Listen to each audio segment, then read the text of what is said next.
எல்லாம் வல்ல அல்லாஹ் சுப்ஹானஹு வ தஆலாவுடைய நடிகார்களே, அருமை சகோதர சகோதரிகளே, புனிதமிகு ரமலான் மாதத்தை நிறைவு செய்து ஈது பெருநாளுடைய தொழுகையிலே நாம் எல்லாம் ஒன்று கூடியிருக்கிறோம். இந்த நேரத்தில் இந்த உலகம் சந்தித்து வரக்கூடிய முக்கிய பெரும் பிரச்சனைகளில் ஒன்று மக்கள் தொகை பெருக்கம் குறைவு. மக்கள் தொகை, இந்த உலகத்தினுடைய மக்கள் தொகை குறைந்து வருகிறது, அது தொடர்ச்சியாக குறைந்து கொண்டே வருகிறது என்று சொல்லப்படுகிறது. அந்த அடிப்படையில் இப்ப நம்ம தமிழகத்திலே தென்னிந்தியாவிலே பார்த்தோம் என்று சொன்னால் அது ஒரு பெரிய பிரச்சனையாக மாறியது. இந்திய பாராளுமன்றத்திற்கான தொகுதிகளின் எண்ணிக்கை மறுவரையறை செய்ய இருக்கிறோம், டீலிமிட்டேஷன் பண்ண இருக்கிறோம் அப்படின்னு சொல்லி ஒரு பேச்சு கசிந்தது. அதற்கு எதிராக பெரும் தென்னிந்தியாவிலிருந்து குறிப்பாக பெரிய எதிர்ப்பு குரல் கிளம்பியது. இந்த எதிர்ப்புக்கு காரணம் என்ன அப்படின்னு சொன்னா, தென்னிந்திய மாநிலங்களுடைய, தமிழகம் உட்பட பல மாநிலங்களுடைய பாராளுமன்ற உறுப்பினர்களுடைய எண்ணிக்கை குறைந்து விடும் அப்படிங்கிற காரணத்தினாலதான் அது பிரச்சனையா ஆக்கப்பட்டது. ஏன் குறைந்து விடும் என்ன அப்படின்னு சொன்னா, இந்தியா ஒரு குடியரசு நாடாக உருவான போது அந்த குடியரசு நாட்டினுடைய அடிப்படையில இந்த நாட்டில் என்னென்னலாம் எப்படி நடக்கணும் என்று நம்முடைய அரசியல் சாசன சட்டம் தெளிவாக சொல்லுகிறது. அப்படி சொல்லப்படக்கூடிய அந்த சட்டத்தில் ஆர்டிகல் 84வது பிரிவு இந்த தேர்தல் தொகுதியை பற்றியெல்லாம் பேசுகிறது, தொகுதி மறுசீரமைப்பை பற்றியெல்லாம் பேசுகிறது. அந்த பிரிவுல தொகுதிகள் ஒவ்வொரு 10 ஆண்டுகளும் இந்தியாவில் மக்கள் தொகை கணக்கெடுப்பு நடத்தப்படுகிறது. அப்படி கணக்கெடுப்புகள் நடத்தப்படும் போது அந்த கணக்கெடுப்புகளின் படி ஆரம்பத்தில் ஒரு தொகுதிக்கு இவ்வளவு வாக்காளர்கள் இருப்பாங்க, அந்த வாக்காளர்கள் வாக்களிப்பாங்கன்னு சொல்லப்பட்டது. இது ஒவ்வொரு குறிப்பிட்ட இடைவேளைக்கு பிறகு இது மறுபடியும் ரிவ்யூ பண்ணணும், இதை திருப்பி ஒரு முறை பரிசோதித்து அந்தந்த தொகுதிகளில் இருக்கக்கூடிய அந்தந்த மாநிலங்களில் இருக்கக்கூடிய மக்கள் தொகையினுடைய வளர்ச்சி குறைவு வீதம் என்ற அடிப்படையில் அந்த தொகுதிகள் மறுசீரமைக்கப்பட வேண்டும் அப்படின்னு சொல்லிட்டு இருக்கு.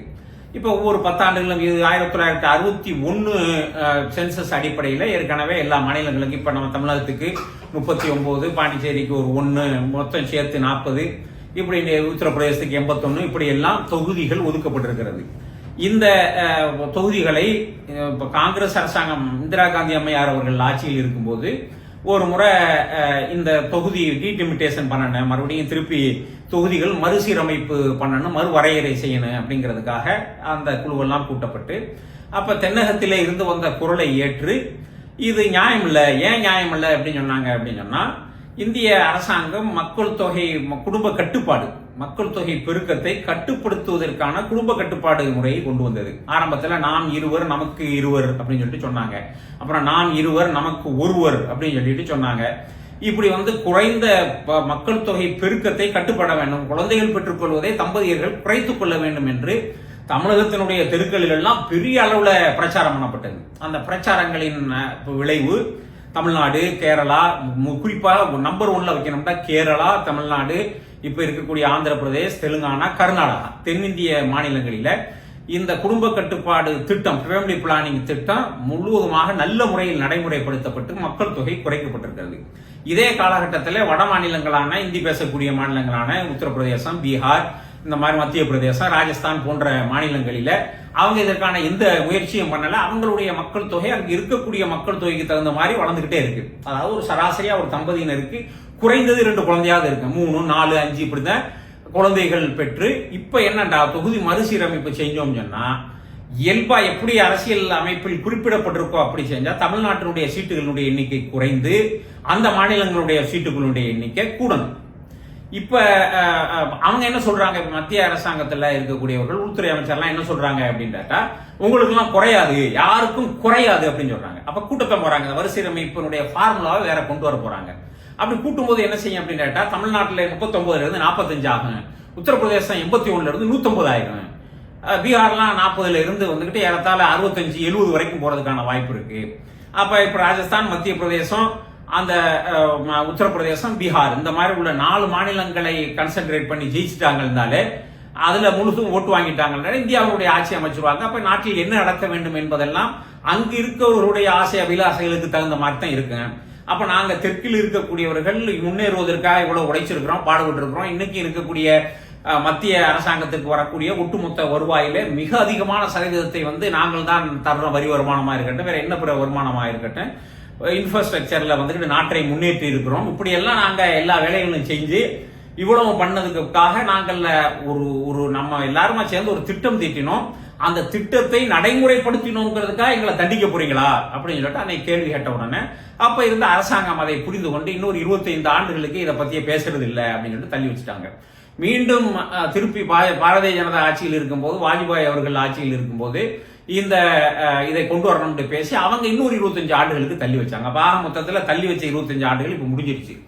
இப்ப இதை எதிர்பார்த்து தான் புதிதாக கட்டப்பட்ட பாராளுமன்ற கட்டத்தில் 888 இருக்கைகள் கொண்ட பாராளுமன்ற மக்களவை உறுப்பினர்களுக்கான அந்த அரங்கம்லாம் தயார் செய்யப்பட்டிருக்கிறது அப்படின்னு சொல்லிடலாம்.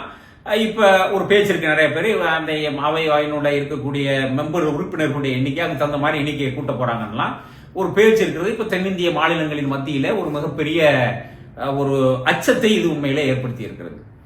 இது இந்த மக்கள் தொகை கூடுகிறது அப்படின்னு சொல்லி ஒரு சாரார் அந்த கூடுறதுக்கு தோதா தங்களுக்கான வலிமையை நிரூபிப்பதற்காக முயற்சி செய்வதும், எங்கள் மக்கள் தொகை குறைகிறது அதனால் நாங்கள் இனிமேல் பாதிக்கப்பட்டு விடுவோம், அதுல இருந்து நிப்பாட்டுறதுக்கு என்ன செய்யணும்னு சொல்லிட்டு யோசிக்கிறது இயல்பாக உலகத்தினுடைய போக்களை நீங்க வரலாறுகளை பார்த்தாலும் கூட யார் நிறைய எண்ணிக்கையில் இருந்தாங்களோ அவங்க எண்ணிக்கையில குறைய இருக்கிறவங்க மீது ஆதிக்கம் செலுத்துவது, அங்கே அடக்குமுறை செய்வது போன்ற வேலைகளில் எல்லாம் ஈடுபட்டிருக்கிறார்கள் என்பதையெல்லாம் வரலாற்றில் பார்க்க முடிகிறது. அது இப்பவும் நடக்கும்.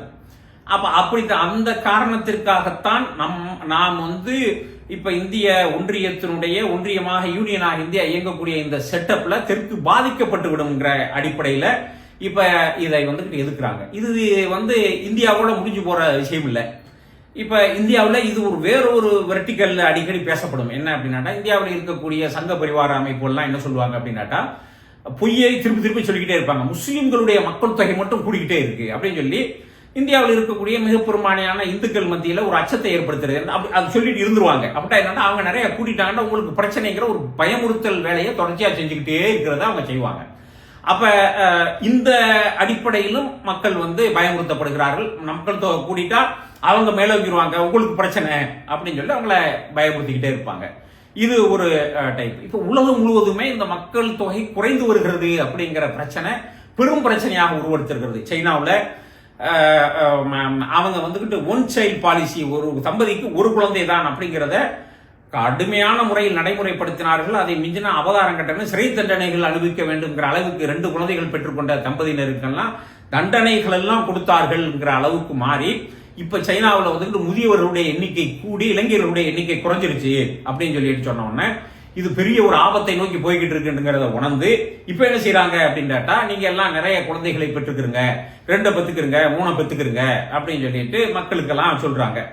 அது மாதிரி ஜப்பான்ல இப்ப முதியவர்களுடைய எண்ணிக்கை ஆபத்தான வகையில் கூடி விட்டது. 70% மேல முதியவர்கள் இருக்கிறாங்க, 30% தான் இருக்கிறாங்க. அப்ப ஜப்பானுக்கு இப்ப பாத்தீங்கன்னா ஆப்பிரிக்க நாடுகளில் இருந்து ஆசியாவுடைய பல பகுதிகளில் இருந்து இளைஞர்கள் அங்க குடியேறாங்க. அவங்களுக்கு குடியுரிமை வழங்கப்படுகிறது. ஏன்னா நாட்டில் இருக்கக்கூடிய அன்றாட வேலைகளை கவனிப்பதற்கு யாரும் ஆள் இல்லை. ஒரு நாடு இயக்குவதற்கு இளைஞர் சக்தி வேணும். இளைஞர் சக்தி ராணுவத்தை நாட்டை பாதுகாக்கிறதையெல்லாம் தாண்டி அடுத்தாப்ப எப்படி இளைஞர் சக்தி வேணும் அப்படின்னு சொன்னா, இந்த நாட்டினுடைய அடிப்படை வேலைகள் நடக்கிறதுக்கு இளைஞர் சக்தி வேணும். ஒரு கடை வச்சு நடத்தணுமே, இன்னைக்கு கடையில வேணாம், இன்னைக்கு டெலிவரி கொடுக்கறதுக்கு ஆள் வேணுமே. மோட்டர் பைக்ல எல்லா ஜாமான் டெலிவரி கொடுக்குறாங்க. அப்ப டெலிவரி கொடுக்கறதுக்கு ஒரு நகர்ல எவ்வளவு பேர் தேவைப்படும், அப்ப டெலிவரிக்கு ஆள் தேவைப்படுமே. அப்ப இப்படி எல்லாம் பார்த்தோம் அப்படின்னு சொல்லி சொன்னா, அந்த வேலைகளை அன்றாடம் நாடு இயங்குவதற்கு என்னென்ன வேலைகள் எல்லாம் நடக்கணுமோ அந்த வேலைகளை செய்வதற்கு அந்த நாட்டில் ஆள்ல வெளியே இருந்து இறக்க வேண்டியது. ஐரோப்பாவுடைய நிலைமையும் இதுதான். அங்க வேற ஒரு ஃபேக்டரும் சேர்ந்திருக்கு. அவங்க என்ன அப்படின்னு சொல்லி சொன்னா, நாங்க கலாச்சாரத்துல ரொம்ப முன்னேறிட்டோம், ஓப்பன் கலாச்சாரம், ஓப்பன் கல்ச்சர் அப்படின்னு சொல்லிட்டு ஒரு 50 ஆண்டுகளுக்கு முன்னால் பெரும்பாலானோர் திருமணம் செய்வதை நிறுத்திக்கிட்டாங்க. அதுவும் மக்கள் தொகை குறைகிறதுக்கு உள்ள ஒரு காரணம் தான், நிறுத்திக்கிட்டாங்க. அங்க இயல்பாகவே மக்கள் தொகை குறைஞ்சு வருச்சு. அமெரிக்கா, ஐரோப்பிய நாடுகளினுடைய உலக மக்கள் தொகையில சேர்த்து பார்த்தோம் அப்படின்னு சொன்னா ஒட்டுமொத்தமே அவங்க 12% தான். ஆப்பிரிக்காவில் 140 கோடி, இந்தியாவில் 140 கோடி, சைனாவில் 140 கோடி. அப்ப உலகத்தினுடைய ஒட்டுமொத்த மக்கள் தொகையில ஒரு 75% இந்த 3 இடத்துல இருந்து இருக்கு. அப்ப இந்த இடங்களில் இருந்தெல்லாம் அங்கே குடியேறுகிறார்கள். அப்ப இந்த மாதிரி ஒரு உலகத்தினுடைய டெமோக்ரஸி, உலகத்தினுடைய போக்கையை மாற்றக்கூடிய வேலைகள் எல்லாம் இப்போது நடந்து வருவதை நாம பார்க்கிறோம். அப்ப இதிலிருந்து இந்த உலகத்தை காப்பாற்றுவதற்கு என்ன செய்ய வேண்டும் அப்படின்னு சொல்லிட்டு திட்டம் தீட்டுறாங்க. அந்த திட்டத்தை எல்லாம் நடைமுறைப்படுத்துவதற்கு முயற்சி செய்யறாங்க. இப்ப நம்ம தமிழ்நாட்டில் கூட முதலமைச்சர் அவர்கள் வந்துகிட்டு பேசும்போது என்ன சொல்றாங்கன்னா, எல்லாரும் நிறைய குழந்தைகளை பத்துக்கிறங்க அப்படின்னு சொல்லிட்டு அதை ஒரு சர்க்காஸ்டிக்கா ஒரு போற போக்குல ஒரு ஜோக் அடிக்கிற மாதிரி அவர் வந்துகிட்டு சொல்லிட்டு போறாரு. அப்ப இப்படி இருக்குமே அப்படின்னு சொல்லிட்டு சொன்னா இது இது ஒரு அறிவிப்பு செஞ்சுட்டா இது பெருகிருமா உலகத்தினுடைய? இப்ப சைனாவுல எல்லாம் இந்த ஒன் சைல்டு பாலிசி வந்துட்டு முடிவுக்கு கொண்டு வரப்படுகிறது அப்படின்னு சொல்லிட்டு அவங்க என்ன செஞ்சாங்க அடுத்தாப்புல அப்படின்னு கேட்டா, நீங்க நிறைய குழந்தைகளை பெற்றுக்கிறங்க, அது பண்ணுங்க இது பண்ணுங்கலாம் சொன்னாங்க. ஆனா எந்த மாற்றத்தையும் அதனால் ஏற்படுத்த முடியவில்லை. அங்கிருந்து நம்ம பாடம் பெற்றுக்கலாம். ஏன் சைனாவில் இது ஒரு பெரிய மாற்றத்தை ஏற்படுத்தவில்லை அப்படின்னு சொன்னா, இந்த குறிப்பிட்ட காலத்துல ஒரு குழந்தையை பெற்றுக்கிட்டு இருக்கிற காலத்துல கல்விங்கிறது வந்துட்டு ஒரு பெரிய காஸ்ட்லி அஃபேர்ஸா மாறிடுச்சு. பிள்ளைகளை பள்ளிக்கூடத்தில் சேர்க்கணும்னா அதுக்குன்னு ஒரு தனித்தொகை வேணும். அது மாதிரி மருத்துவம் அது ஒரு பெரிய காஸ்ட்லி அஃபேர்ஸா மாறி போச்சு. மருத்துவம் செய்ய வேண்டும் பிள்ளைகளுக்கு அப்படின்னு சொன்னா ஒரு பெரிய தொகை வேணும். இப்படிலாம் இருக்கக்கூடிய காரணத்தினால் அங்க இப்ப அரசாங்கமே சட்டங்களை தளர்த்தி ஊக்குவிக்கிறாங்கன்னா கூட அங்க இருக்கக்கூடியவர்கள் நிறைய பிள்ளைகளை பெற்றுக் கொள்வதற்கு தயாராக இல்லை. இப்ப தமிழ்நாட்டிலையும் அடுத்தடுத்தாப்புல கேரளா, தென்னிந்தியாவுடைய ஒட்டுமொத்த மாநிலங்கள்லையும் சொல்லுவாங்க, நம்ம மக்கள் தொகையை பெருக்குவதற்குள்ள ஏற்பாடுகள்லாம் செல்லணும்னு சொல்ல தம்பதிகள்கிட்ட தான் போவாங்க. இப்ப உண்மையான சூழல் எப்படி இருக்குன்னு கேட்டா, அப்ப நீங்க கட்டுப்படுத்தணும் அப்படிங்கிறதுக்காக ஒன்னொன்று நிறுத்திக்கிறீங்க, ரெண்டோடு நிறுத்திக்கிறீங்கன்னு சொல்லிக்கிட்டே வந்தீங்க. அப்ப அப்படி இருந்த சூழல் இப்ப ஒரு 25-30 ஆண்டுகள்ல மாறி இப்ப எப்படி இருக்கு அப்படின்னு சொன்னா, தெருவுக்கு 4 கருத்தரிப்பு மையங்கள் வச்சிருக்கக்கூடிய அளவுக்கு தான் இதனுடைய போக்கு இப்போது உண்மையிலே இருக்கிறது. அப்ப ஊட்டச்சத்து அடிப்படையில, வாழ்க்கை முறை அடிப்படையில இப்படி பல அம்சங்கள்ல மாறுதல்கள் வந்திருக்கிறது.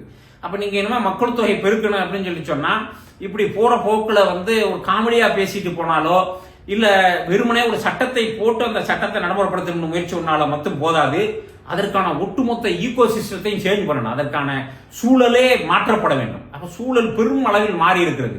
அப்ப சூழல் மாற்றப்படுறதுக்கு என்ன செய்யணும் குறிப்பா அப்படின்னா, இப்போதைக்கு இஸ்லாத்துல ஆரம்ப காலத்தில் நபிகள் நாயகம் ஸல்லல்லாஹு அலைஹி வஸல்லம் அவர்கள் இந்த செய்தியை மக்கள் மத்தியில இஸ்லாத்தை கொண்டு வந்து சேர்த்த போது, அன்று மக்காவில வாழ்ந்த அவங்களுடைய மூதாதையர்கள் முன்னோர்கள் மத்தியில இருந்த பழக்கம் என்ன அப்படின்னு சொன்னா, அவர்களும் குழந்தைகளை கொண்டார்கள். அல்லாஹ் திருமறை குர்ஆன்ல அதுக்கு கடுமையான எச்சரிக்கை செய்கிறான். லா தக்துலு அவுலாதக்கும் அம்லத்தில் ஹஷ்யத்தில் அம்லாத், நீங்க வறுமைக்கு பயந்து உங்களுடைய பிள்ளைகளை கொல்லாதீர்கள். நஹ்னு நர்சுக்கும் வையாக்கும், உங்களையும் உங்களுக்கும் அவர்களுக்கும் நாம் தான் உணவளிக்கிறோம். அப்ப இன்றைக்கு மக்கள் தொகை குறைக்கிறதுக்கு காரணமா என்ன சொல்லப்பட்டது அப்படின்னு கேட்டா, வறுமை. நிறைய மனிதர்கள் வந்துட்டாங்க இந்த உலகத்துல அப்படின்னு சொன்னா அவன் எல்லாத்தையும் சாப்பிட்டு போயிருவான், வறுமை வந்துடும், அதனால நீங்க குறைய பெற்றுக்கிறங்க அப்படின்னு சொன்னாங்க. அவனும் அதே ஃபார்முலா தான் வச்சிருந்தான், வறுமைக்கு பயன்தான் பிள்ளைகளை கொண்டான் என்று திருக்குர்ஆன் சொல்லுகிறது. அப்ப சாப்பாடு எல்லாருக்குமே உணவளிப்பது, எல்லாருக்கும் அவங்களுக்கு தேவையானதை கொடுப்பது, நீனு நாளில் நம்ம சம்பாதிப்பதெல்லாம் அவங்களுக்கு கொடுக்குறோம் நம்ம நினைச்சுக்கிட்டு இருக்கோம். அப்படி இல்ல, கடவுள் அல்லாஹ் உணவளிக்க போதுமானவன். அவன் தான் அவங்களுக்கு வாழ்க்கைக்கு தேவையான எல்லாத்தையும் கொடுப்பான். அதனால நீங்க அதை பத்தி கவலைப்படாதீங்க, உங்களுக்கு எல்லாருக்கும் நாம் தான் உணவளிக்கின்றோம் என்று திருமறை குர்ஆன் கற்றுத்தருகிறது. அப்ப அந்த அடிப்படையில இப்ப மக்களை திருப்பி அந்த டிராக்குக்கு கொண்டு வரணும் அப்படின்னு சொன்னா, நம்ம எல்லாருக்கும் இந்த நாட்டில் வாழக்கூடிய அனைவருக்கும் அவங்க குழந்தை பிறக்கிறது அப்படிங்கிறத தனக்கு பாரமாக எண்ணாத அளவுக்கு சில அடிப்படை சிஸ்டம், ஈகோ சிஸ்டம் மாற்றப்படணும். ஒன்னாவது கல்வி. நீங்க பிரைவேட் ஸ்கூலுகளை இந்த அளவுக்கு கொண்டு வந்து பிரைவேட் ஸ்கூல்ல படிக்க வைக்கிறது தான் பிள்ளைகளுக்கு நல்ல கல்வி கிடைக்கும் அப்படிங்கிற ஒரு பர்செப்ஷன், ஒரு சிந்தனை ஓட்டத்தை மக்களுடைய மனங்கள்ல எல்லாம் போட்டாச்சு. அரசு பள்ளிகளில பயிலக்கூடியவர்கள் வசதி இல்லாதவங்கிற ஒரு சிந்தனை ஓட்டம் மக்கள் மத்தியில வந்துருச்சு. அப்ப இது இன்னும் நீங்க மேலை நாடுகள்ல வெளிநாட்டுகள் எல்லாம் பாத்தீங்கன்னா அரசு பள்ளிகள் தான் சிறந்த பள்ளிகள். அப்ப நம்ம வேணுமென்றே அரசு பள்ளிகளுடைய தரம் பிரைவேட் பள்ளிகள் பக்கம், பள்ளிக்கூடங்கள் பக்கம் மக்களை திருப்புவதற்காக வேண்டுமென்றே குறைக்கப்பட்டு விட்டது. சில இடங்கள்ல விதிவிலக்கா நல்லா நடக்கிற இடங்கள் இருக்கலாம், குறைக்கப்பட்டு விட்டது. அப்ப கல்விக்கு பெரிய அளவுல செலவு பண்ண வேண்டியது இல்லை, அது அரசு பாத்துக்கிற வேலை அப்படிங்கிற காலத்துல நிறைய பிள்ளைகளை பெற்றுக்கணும். அவர்கள் அது கவலையே இல்லை, பெற்றுக்கிட்டாங்க. இப்ப அதெல்லாம் ஒரு காஸ்ட்லி அஃபேர்ஸ் அப்படின்னு வரையில நினைத்து பெற்றோர்கள் தயங்குகிறார்கள். அது மாதிரி மருத்துவம் என்பது இன்று அரசு கைகளில் இருந்தது. மருத்துவம் ஒரு இயல்பா இருந்தது. இன்றைக்கு ஒரு மருத்துவமனைக்கு போயிட்டு வரக்கூடிய பெற்றோர்களுடைய மனநிலையை யாரு போயிட்டு வந்தோம் பார்த்தோம் அப்படின்னு சொன்னாலும் ஒரு திகிலோட, ஒரு பதவதைப்போட, ஒரு அவங்க அங்கிருந்து வரையில ஒரு தன்னம்பிக்கையோட, கான்பிடென்ட்டோட வர்ற மாதிரி இந்த சிஸ்டம் இல்லை. நம்ம யாரையும் தனிப்பட்ட முறையில குறை சொல்ல வேண்டியதில்லை. நீங்க ஒரு குறிப்பிட்ட எல்லாத்துக்கும் புரோட்டோகால் இருக்கு. ஒருத்தர் காய்ச்சல் அப்படின்னு சொல்லிட்டு போனா இன்டர்நேஷனல் லெவல்ல புரோட்டோகாலே வச்சிருக்காங்க நிறைய வளர்ந்த நாடுகள்ல எல்லாம். 3 நாளைக்கு நீங்க ரெஸ்ட் எடுத்து பாருங்க, போயிருச்சுன்னா போயிருங்கிறது அடிப்படையான புரோட்டோகால். அந்த நேரத்துல மருத்துவமனைக்கு போனா கூட இவ்வளவு டெஸ்ட் எடுத்து இவ்வளவு பணம் ஏன் வாங்குறாங்க?